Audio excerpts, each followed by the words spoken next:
What is going on, football fans? Back at it with another New York Giants video. May have another video up later today. Still waiting on the Adoree Jackson contract details. I'll try to update you guys with that and break down the contract and see how the New York Giants structured it. I also may touch on the Alabama Pro Day, and I still got to make a video recapping all of free agency and giving my opinion on individual grades for each player signing. But I think we all agree it was a very strong free agency period as the New York Giants continue to build off of that. Today, we're going to touch on the prospect that they brought in from Washington, played 4 years there with the Washington football team, a former second-round pick out of Alabama, Ryan Anderson, who played defensive end last year for Washington. His first 3 years in the league, he played the outside linebacker position. And yes, of course, as you would know, brings versatility as the Giants continue to look at guys from Alabama. Of course, last year they drafted Xavier McKinney. They brought in Reggie Ragland here in this free agency period, and now they bring in another with Ryan Anderson. I'm also going to touch on the rumors that have come out from Matt Lombardo speaking on Devonta Smith. A lot of people may be thinking at this point in time the New York Giants are writing off the possibility of drafting a wide receiver in the first round, even though that was something that we all thought was a strong possibility before free agency. But of course, the Giants brought in Kenny Golladay. They signed, John Ross. They also brought in Kyle Rudolph. And a lot of people may be figuring, myself included, that maybe they're going to focus their attention on the offensive line, but it's still entirely possible that the New York Giants could draft a wide receiver like Devonta Smith if they're enamored with him and he's there at number 11, and they could focus strongly on the offensive line in potentially the second and possibly third round. They also need an edge rusher as well, but I would not write off the possibility of drafting a guy like Jalen Waddle or Devonta Smith in the first round. And Lombardo went on to say that today, and we're going to jump into his exact quotes. According to his inside resources, he is very much in play for the New York Giants, and again, out of Alabama. But we're going to start with Ryan Anderson. And the one thing that I've consistently read about Ryan Anderson, didn't pull up the quotes on this, was he was drafted by Washington to play the 3-4 outside linebacker. That's what he played well. He was at Alabama. That's what he played with Washington his first 3 years here. And then Jack Del Rio came in and they changed the scheme and they had him play the 4-3 defensive end, something he wasn't incredibly familiar with, and that is probably why Washington let him go. He is not the best schematic fit, not to mention that he was behind guys like Montez Sweat and, of course, Chase Young on the depth chart. But he is definitely a guy with some potential. Make no mistake about it. The year before, in 2019, and we're going to pull up the numbers, he had 4 sacks in his only 4 starts for the year. He played 16 games, but he started the last 4 games.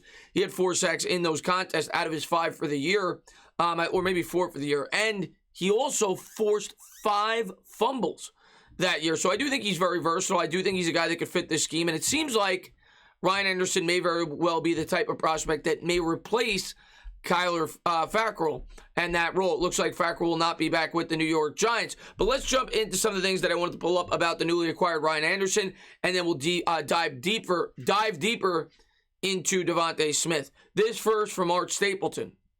The Giants have agreed to terms with outside linebacker Ryan Anderson per source. Anderson, 26, is a former second-round pick from Alabama, spent his first 4 years at Washington. Then diving deeper into the contract, according to Aaron Wilson, Ryan Anderson, Giants, 1 year, $1.127 million, $137,500 signing bonus, and it goes $990,000 against the cap. So another short-term contract, much like with Ragland, much like with several other players that we've brought in on a 1-year deal, a guy with upside, and you hope that it pans out. And I mean, it's low risk, high reward here. A guy, like I said, when he got 4 starts with Washington in 2019, playing the outside linebacker position, caused a lot of fumbles, and he had 4 sacks in those 4 contests. Next, we're going to pull up the statistics. And like I said, didn't play a whole lot. Really, in 2017, 2018, he got his first chance to start in 2019, the second-round pick, and he's known as a guy with not elite athleticism, but he's a high motor, and he's potentially a very good football player. And in 2019, in those 4 starts and limited play outside of that, he had 44 combined tackles, 30 solo, 14 assists, 4 tackles for a loss, 9 QB hits. He had 4 sacks and 5 forced fumbles with 2 recovered fumbles and a pass deflection. Last year, like I said, he was kind of backed up on the depth chart. Didn't get much of an opportunity to play. Only had 9 combined tackles and 6 solos. But again, wasn't a schematic fit. And we all know that Washington is loaded at that defensive end position. So I think this is a guy that the New York Giants feel like fits their scheme. They could bring him in and maybe you get a lot of production for a low cost. This was a scouting report from Walter Football coming into the pros. Very strong. Quality pursuit linebacker. Makes big plays in the backfield. Closes quickly. Disruptive. Causes havoc behind the line of scrimmage. Uses hands well. Can use his hands and feet at the same time. Steady motor. Smooth edge rusher. Ability to dodge blocks. Pad level. Chase running backs down from the backside. Tough setting the edge in run defense. Beats up tight ends in the run game. Strength against downhill runs at him. Gap integrity. Scheme versatile. Good fit in the 3-4 outside linebacker. Pure, well-rounded football player. Leader. Sounds like a lot of things that Joe Judge would be looking for. Coming from Alabama, a leader, versatile, good against the run. Sounds like a pretty good pickup to me. And like I said, I think he'll replace Kyler Fackrell as the New York Giants decide to move on from him. And they bring in his replacement, Kyle Anderson, for pennies on the dollar.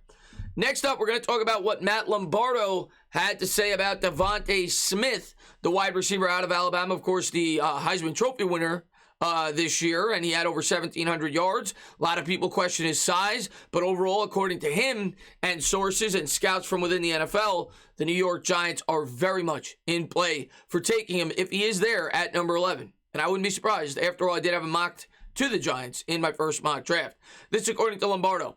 Dave Gettleman and the Giants have already dramatically improved Daniel Jones' supporting cast, but might not be done. Some NFL scouts believe the Giants are eyeing Alabama wide receiver Devonta Smith. He's a stud, the next Marvin Harrison, one executive told me. Then, I wanted to jump into some of the quotes from the article, talking specifically about the Giants. Again, coming from Matt Lombardo of G-Men HQ. Multiple NFL scouts believe Gettleman and the New York Giants are targeting Alabama wide receiver Devonta Smith with the number 11 overall pick in next month's NFL draft. And it's entirely possible he may not be there.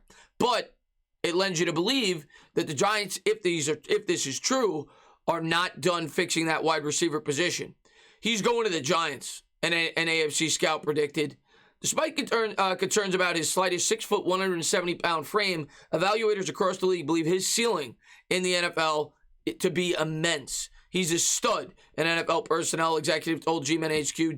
Devontae's wires, super play speed, and a damn good route runner. Whoever takes him is getting a big play guy.